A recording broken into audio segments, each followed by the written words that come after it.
Hello friends, Neha એજ્યુકેટરમાં આપનું સ્વાગત છે. આજે હું તમારા માટે લઈને આવી છું 15 જુલાઈ 2026ના મહત્વના કરંટ અફેર્સ, જે તમારી આવનારી પરીક્ષામાં તમને ખૂબ ઉપયોગી થશે અને ચોક્કસથી માર્ક અપાવશે. પરંતુ એ પહેલા વિડીયોને શરૂઆતથી લઈને અંત સુધી જોશો તો જ તમને કન્ટેન્ટ અંગે માહિતી મળશે કે કેવો કન્ટેન્ટ છે. અને વિડીયોની લિંક તમારા મિત્રો સાથે શેર કરવાનું ભૂલતા નહીં. વિડીયોની પીડીએફ તમને ચોક્કસથી મળી જશે. રાઈટ ફ્રેન્ડ્સ, તો ચાલો હવે આપણે બિલકુલ પણ સમય બગાડ્યા વગર આજના આપણા પ્રથમ પ્રશ્ન તરફ આગળ વધી જઈશું. પરંતુ હું તમને જરૂર એટલુંથી કહીશ કે તમે લોકો ઘણી વખત તમને એમ લાગે છે કે મોટા ક્લાસમાં જ સારું આપે છે, મોટા નામ થઈ ગયા છે સારું આપે છે, પણ સાથે સાથે તમને તમારો ટાઈમ વેસ્ટ કરે છે. બિનજરૂરી વસ્તુ પણ તમને ડેટા આપતા રહે છે. કેમ? તો કે એમને એવું લાગે છે કે હા બહુ જ ઇમ્પોર્ટન્ટ છે, એમ કરીને તમને ભ્રમિત કરે છે. એ લોકો એમના પેઇડ ક્લાસમાં ચોક્કસ એવું નહીં કરતા હોય, રાઈટ? અને હું તમને ફ્રીમાં એ જ વસ્તુ આપું છું, પરંતુ મે બી તમને નથી ગમતું. તમને એ રીતના હ્યુમિલેટ કરીને આપે છે, એ વસ્તુ વધારે ગમે છે, હે ને? ચલો હવે જવા દો ફ્રેન્ડ્સ. અને આજે વિડીયોની લિંક મિત્રો સાથે શેર કરી દેજો, વિડીયોને લાઈક કરી દેજો. આજનો પ્રથમ પ્રશ્ન છે: તાજેતરમાં ડાયાબિટીસના દર્દીઓ માટે અઠવાડિયામાં માત્ર એક વખત લેવાતી ઇન્સ્યુલિન કઈ બ્રાન્ડ દવા વિકસાવવામાં કે લોન્ચ કરવામાં આવી છે? Option A Lantus, option B એવિકલી, ઓપ્શન સી ઇન્સ્યુલિન આઇકોડેક કે ઓપ્શન ડી એક પણ નહીં. બોલો. તો અહીં આપણો જવાબ આવશે ઓપ્શન બી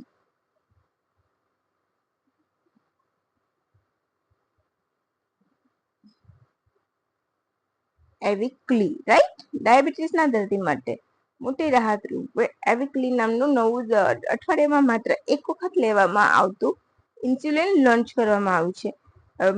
મોટા ભાગે કેવું થતું હતું કે ડેઈલી લેવું પડતું હતું 365 દિવસ. તેના બદલે વર્ષમાં આશરે 365 દિવસ મોટા ભાગે લેવાનું થતું હતું, એના બદલે એવિકલી વર્ષમાં માત્ર 52 ઇન્જેક્શન પૂરતા રહેશે. એનું નામ ઇન્સ્યુલિન આઇકોડેક છે, રાઈટ? અહીંયા નીચે મેં તમને આપ્યું છે. કેવું નામ છે? જેનરિક નામ. યાદ રાખજો, દવા બ્રાન્ડનું નામ એવિક્લિક છે અને જેનરિક નામ છે ઇન્સ્યુલિન આઇસોટેક, રાઈટ? ચાલો, દર અઠવાડિયે એક વખત આપવામાં આવશે, એટલે 52 અઠવાડિયા થઈ ગયા. વીકમાં 1 વખત, એટલે કે 52 અઠવાડિયા થઈ ગયા. પહેલા 365 દિવસ હતું, એનું ટાઈમ પીરિયડ ઘટી જશે. તમને એમ લાગતું હોય છે કે ઇન્સ્યુલિન જેને લેવાનું હોય એને જ ખબર હોય છે, નિશાન પણ બની જતા હોય છે ઇન્જેક્શનના, રાઈટ? ટાઈપ 1 અને ટાઈપ 2 માટે સારું રહેશે અને ડોક્ટરની સલાહ મુજબ, બરાબર? પછી બીજો પ્રશ્ન છે: ભારત ઉપર જીપીએસ અને નાવિકની સિગ્નલની ચોકસાઈ વધારવા માટેનું નવું ટોપ સાઇટ આઇનોસ્ફિયર મોડેલ કઈ સંસ્થાએ વિકસાવ્યું છે ભારત માટે? ઓકે, જીપીએસ અને નાવિકની સિગ્નલની ચોકસાઈ વધારવા માટેનું ટોપોસાઇડ આઇનોસ્ફિયર મોડેલ કઈ સંસ્થાએ વિકસાવ્યું છે?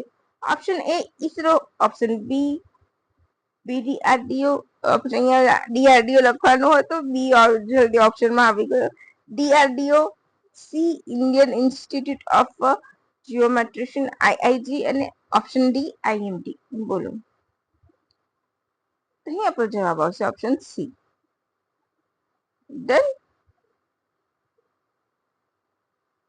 હવે ભારતીય વૈજ્ઞાનિકોએ ભારતની ઉપર, એટલે કે આપણે ભારતમાં જે આપણે જીપીએસ યુઝ કરીએ છીએ એની વાત થઈ છે, ભારત માટે સ્પેશિયલ ટોપોસાઇડ આઇનોસ્ફિયર, એટલે ભારતની ઉપર હોય એ, બરાબર? વધુ ચોક્કસ બનાવવા માટે ઇન્ડિયન ઇન્સ્ટિટ્યૂટ ઓફ જીઓમેગ્નેસિયમ દ્વારા મોડેલ વિકસાવવામાં આવ્યું છે. ઓકે, ક્યાં છે એનું મુખ્યાલય આઈઆઈજી નું? તો મુંબઈ, મહારાષ્ટ્રમાં છે. કયા મંત્રાલય હેઠળ આવે છે? તો સાયન્સ મંત્રાલય, એટલે કે વિજ્ઞાન અને પ્રૌદ્યોગિક મંત્રાલય હેઠળ આવે છે. હમણાંથી આપણે ગુજરાતીમાં ખૂબ પૂછાય છે, હમણાંની પરીક્ષામાં મેં નોટિસ કર્યું છે, રાઈટ? તો તમારે એ પ્રમાણે પણ યાદ રાખવાનું છે. આ સંશોધનથી શું થશે? તો જીપીએસ, નાવિક અને અન્ય સેટેલાઇટ આધારિત સેવાઓના ચોકસાઈમાં વધારો થશે. પ્રથમ વખત ગ્રાઉન્ડ બેઝડ આઇસોનેટ અને કોસ્મોક સેટેલાઇટને જોડીને આ તૈયાર કરવામાં આવ્યું છે. ગ્રાઉન્ડ બેઝ આઇસોડન એટલે તો જે આઈનાવરણ ઉપરનું આવતી હોય છે તે છે, આઇનોસ્ફિયરની ઉપરની હોય એને કહે છે. શું કરશે? તો આઇનોસ્ફિયરની ઊંચાઈ માપશે, તેમજ રેડિયો તરંગો કેવી રીતે પ્રભાવિત થાય છે તે જાણકારી આપશે. હવે શું છે તો constellation observing system of metro for metrology ionosphere and climate આંતરરાષ્ટ્રીય ઉપગ્રહ મિશન છે. બરાબર છે, આટલું યાદ રાખવાનું છે. હવે તમને ખ્યાલ હશે કે ભારતનો મોટો ભૂભાગ વિષુવવૃત્ત એટલે કે જીઓમેટ્રિક ઇક્વેટરની નજીક છે.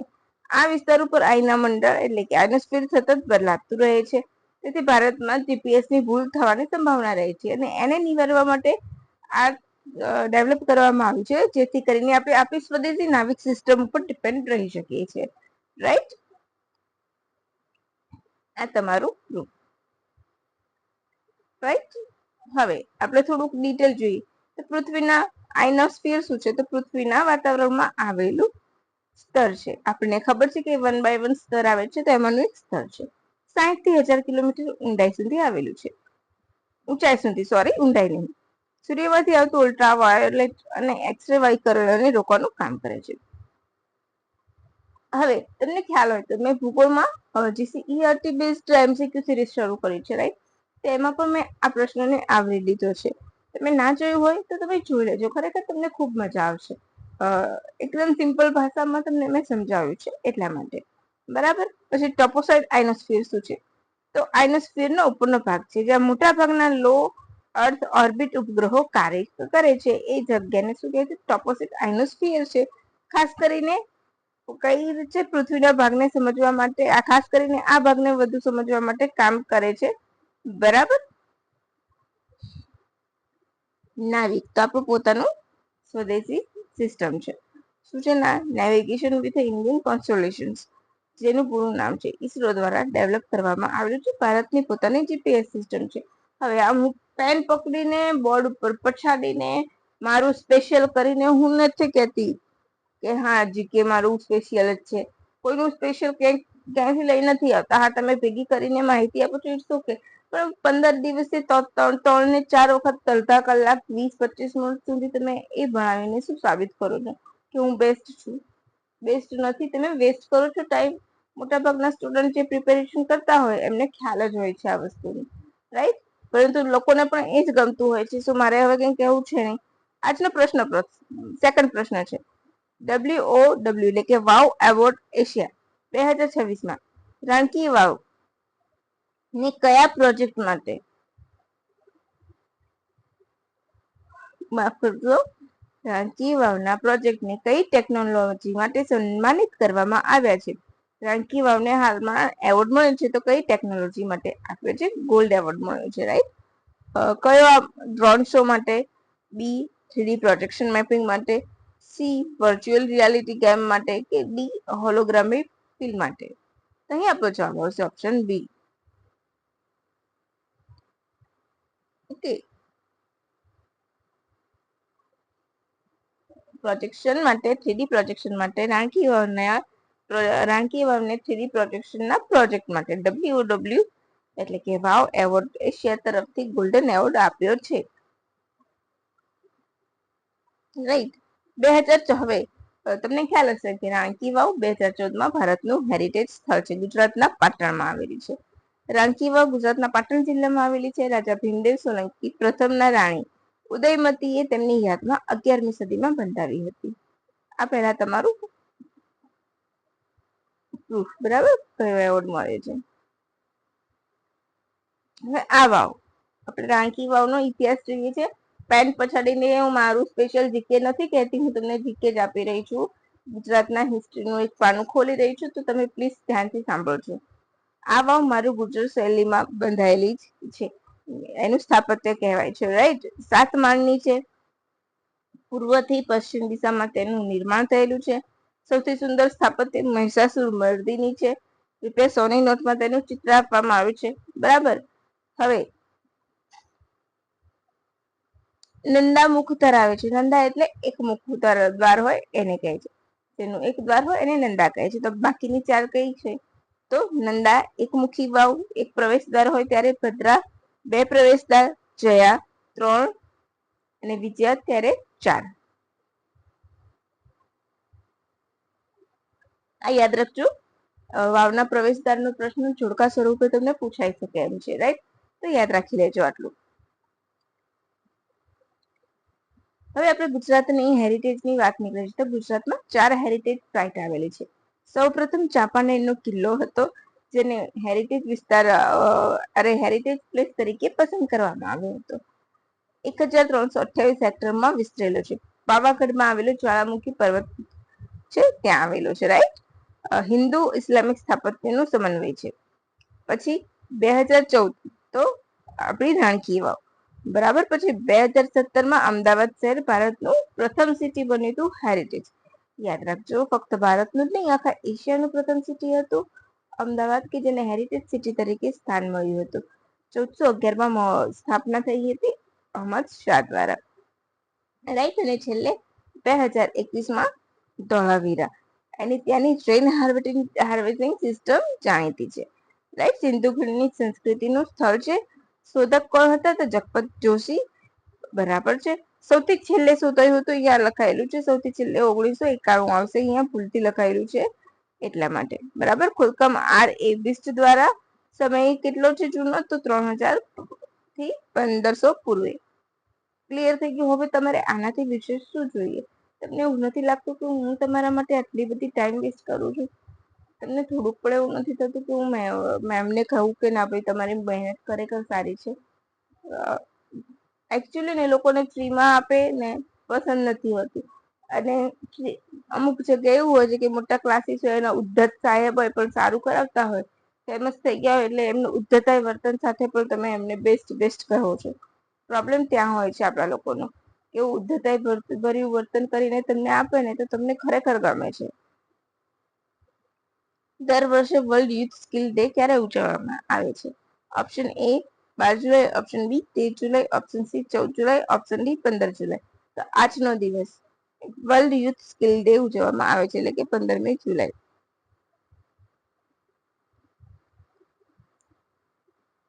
પ્રથમ વખત 2015માં ઉજવવામાં આવ્યો હતો, અને skill for the shared future આ વર્ષની થીમ છે. આના માટે આટલું ઇનફ છે. 12 જુલાઈ પેપર બેગ ડે હતો, યાદ રાખજો. ચોથો પ્રશ્ન, તાજેતરમાં ગુજરાતના કયા 2 ઉત્પાદનોને GI ટેગ આપવામાં આવ્યું છે? ટેગ નહીં, GI ટેગ. અમલસાડી ચીકુ અને કચ્છી ખારેક, જીરું અને વરિયાળી, વલસાડી કેરી અને જીરું, કે વરિયાળી અને કચ્છી ખારેક? બોલો. તો અહીંયા હશે જીરું અને વરિયાળી, ઓપ્શન બી. બંને કૃષિ ઉત્પાદનને GI ટેગ આપવામાં આવ્યું છે. 10 વર્ષ માટે GI ટેગ માન્ય રહે છે. મેં તમને બીજાની જેમ રિપીટેશન નથી કરાવ્યું પેન ઠોકી ઠોકીને. મને ખબર છે ઘણી મોટી છે ચેનલમાં, મોટા મારું સ્પેશિયલ કરીને અડધા કલાક 20 મિનિટ સુધી GI ટેગનો ઇતિહાસ ભણાવશે. ઓલરેડી તમારી પાસે GI ટેગનો ઇતિહાસ હોય છે, તો એ વેસ્ટ કરવાની જરૂર જ નથી હોતી. આઈ થિંક શું વિદ્યાર્થીઓ પ્રિપેરેશન કરતા હોય એટલા તો રેડી હોય છે કે તૈયાર કરી લે છે, પણ તમે વેસ્ટિંગ રિવિઝનના નામે વેસ્ટ કરાવો છો, ને મેં એ નથી કરાવ્યું, એટલે હવે લોકોને પસંદ નથી આવતું. છોડો, જવા દો. ગુજરાતના 2 મુખ્ય કૃષિ ઉત્પાદનો છે, વરિયાળી અને જીરું, એને GI ટેગ આપવામાં આવ્યું છે. Geographical indication, right. હવે એનાથી ફાયદો શું થાય છે? તો ખેડૂતોને ફાયદો થાય છે, એની કોપી નથી થતી, વૈશ્વિક બજાર મળે છે, રાઈટ. 10 વર્ષ માટે GI ટેગ માન્ય રહે છે. ગુજરાતના અન્ય કયા ખાદ્ય પદાર્થો છે કે જેને GI ટેગ મળેલું હોય? તો કચ્છી ખારેક, ભળિયા ઘઉં, અમલસાડી ચીકુ અને કેસર કેરી. એ છે ને અત્યારે આ બીજા 2 થયા.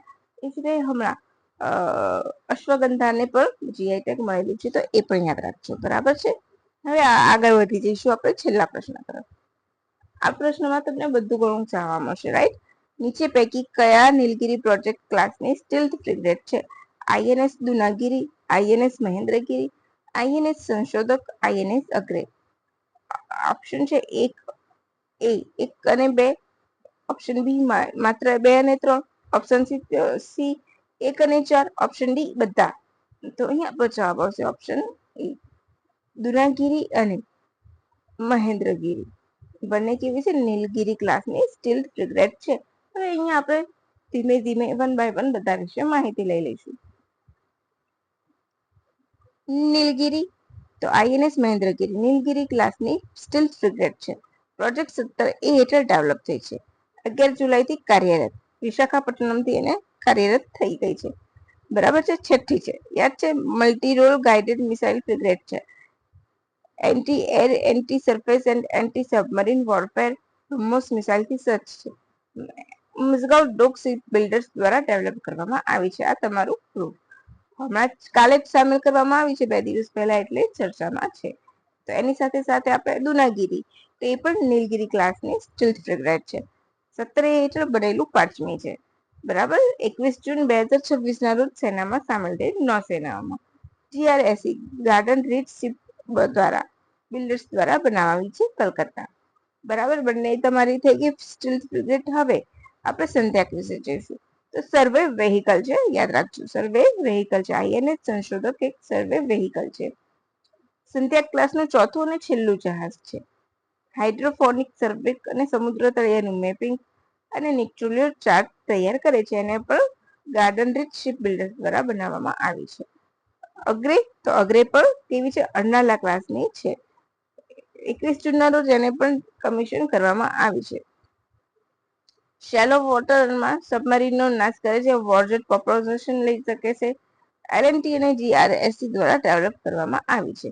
હવે જ્યારે પણ તમારી પરીક્ષા આવશે, તમે કન્ફ્યુઝ થઈ જશો કે શું કયા ક્લાસની સબમરીન છે કે કયા ક્લાસની શું છે, રાઈટ. તો અહીંયા મેં તમને શોર્ટમાં આપ્યું છે. જો નીલગિરી ક્લાસ, તો પ્રોજેક્ટ 17 હેઠળ 6 બનશે, રાઈટ. એમાં પહેલી INS નીલગિરી, INS હિમગીરી, તારાગીરી, ઉદયગીરી, દુનાગીરી, મહેન્દ્રગીરી અને વિંધ્યગીરી બધી સ્ટીલ્થ ફ્રિગેટ છે. હવે એક યાદ રાખજો, પર્વતના નામ પરથી મોટા ભાગે તમે જોશો ને, તે બધી શું છે? સ્ટીલ્થ ફ્રિગેટ છે. સંધ્યા ક્લાસ, સંધ્યા નિર્દેશક, ઈક્ષક અને સંશોધક, તો સર્વે વેહિકલ છે. અર્નાલા, એન્ડ્રોથ, અંજદીપ, અમિની, અભય, અગ્રે, અક્ષય, અજય બધા શું છે? એન્ટી સબમરીન વોરફેર શેલો વોટર ક્રાફ્ટ છે. હવે આનાથી વિશેષ તમને શું મળવાનું છે? મને એમ કહો. આટલું સરસ તમને મેં ચાર્ટ બનાવીને આપ્યું, તો એનાથી કઈ વિશેષ તમને મળશે? હવે એના સિવાય આપણે ઇમ્પોર્ટન્ટ પોઈન્ટ્સ યાદ રાખવાના છે. જેમ કે જેનિક સિનરે એલેક્ઝાન્ડર ઝ્વરને હરાવીને વિલમ્બડન બીજી વખત જીત્યું. મહિલાઓમાં લિંકા નોકસ્વાએ જીતી ગયા છે. પછી 56મી ઇન્ટરનેશનલ ફિઝિક્સ ઓલિમ્પિયાડમાં ભારતના 5 વિદ્યાર્થીઓએ ગોલ્ડ જીત્યો છે અને વિશ્વમાં સંયુક્ત રૂપે 5મા ક્રમે આવ્યું છે. એમની સાથે પ્રથમ કોણ છે? તો ચીન, કઝાકિસ્તાન, રશિયા, દક્ષિણ કોરિયા, તાઇવાન પણ પ્રથમ ક્રમે રહ્યા છે. કોલંબિયા ક્યાં યોજાઈ હતી? તો કોલંબિયાના બુકરમાંગા શહેરમાં યોજાઈ હતી. ભારતીય ટીમની પસંદગી Homi Bhabha centre of science education દ્વારા પસંદગી કરવામાં આવી હતી, રાઈટ. આ તમારું પ્રૂફ. ઓકે. હવે તમારે આ નામ યાદ રાખવાનું છે, સ્વરિત જોશી. એ પણ જે ગોલ્ડની ટીમમાં છે, એ ગુજરાતના અમદાવાદમાં છે, નો છોકરો છે, એટલે તમારે યાદ રાખવાનું છે, રાઈટ. હવે ગુજરાતનું નામ રોશન કરનાર સ્વરિત પણ આ ટીમમાં સામેલ છે. એ સિવાય લંડનના ઐતિહાસિક લોર્ડ્સના ક્રિકેટ ગ્રાઉન્ડ ઉપર ભારતના મહિલા ક્રિકેટરે ઇતિહાસ રચ્યો છે. શું છે? તો બેટર છે યાસિકા ભાટિયા. ઇંગ્લેન્ડની મેચમાં સદી ફટકારી હતી અને ક્રિકેટનું મક્કા ગણાતો લોર્ડ્સના મેદાનમાં સદી ફટકારનાર વિશ્વના પ્રથમ મહિલા બેટર બન્યા છે. યાદ રાખજો, વિશ્વના પ્રથમ મહિલા બેટર બન્યા છે. તો બસ ફ્રેન્ડ્સ, મજા આવી હોય ને, તમને એવું લાગતું હોય કે મેં ખરેખર મહેનત કરીને તમને એક સારું આપવાનો પ્રયત્ન કર્યો છે, તો પ્લીઝ એક લાઈક આપી દેજો અને ક્યાંક કમેન્ટ કરી દેજો. ચાલો ફ્રેન્ડ્સ, રજા લઈશું. Thank you for watching my video and have a good day friends. By.